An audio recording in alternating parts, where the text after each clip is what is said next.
ውድ ቤተሰቦች ፈጣር ሀሽዋ ዘይቱን ወይም ኪያር በለብና ወይም በጅብን ሳይል በዚህ መልኩ አዘጋጅቻለሁ። ስጋ ዘይት እየጠበስኩ ማለት ነው። ማሻአላ ተባረከ ነው። አያችሁት? አሰላሙ አለይኩም ወራህመቱላሂ ወበረካቱ። ውድና የተከበራችሁ ውድ ቤተሰቦች ለሀገሬ ልጆች ልጆች ሰላም ናቸው። ከእኔ ጋር ሰላም እያላችሁበት የሆነ ዳርቻ ሰላማችሁ በዚህ ተረፍ ይበል። በቤት አዲስ የሆናችሁ ላይክ፣ ሼር፣ ሰብስክራይብ አድርጋችሁ አበረታቱን። እንግዲህ ቁጥር በየቀኑ የተለያዩ ነገሮችን እያሳየኋችሁ ነው። ቪዲዮውን እስከ መጨረሻው እያያችሁ ደግሞ ኮሜንት አስተካክሉ።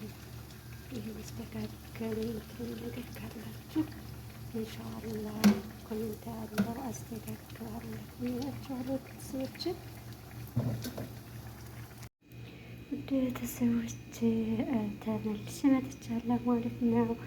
እንደዚህ አድርጌ አዘጋጅቼ ጨርሻለሁ ማለት ነው። ማሻአላህ ተባረከ ረህማን ጅንሰል የተጠቀሙት ሲያምር በኪያርና ግማሹን ደግሞ ለብና አድርጌበታለሁ ማለት ነው። ማሻአላህ ተባረከ ረህማን ማሻአላህ እያላችሁ ቪዲዮ እስከ መጨረሻው ቤተሰቦች አበረታቱን። ኢንሻአላህ ሀሳብ አስተያየታችሁን ለግሱኝ። ያው እንግዲህ ገና ሳምቡሳ አለ ገና እዚህ ጋር እንደምታወጡ ደግሞ ማለት ነው። ቤዛ ሰርች ጨርሻለሁ ማለት ነው። ቤዛ ያሰራሁት እንግዲህ ተቆርጦብኛል ትንሽ እንትኑን ክሽናት ከሽምሩን ትንሽ አፍስቼበት ነው ማለት ነው። አፍሯል።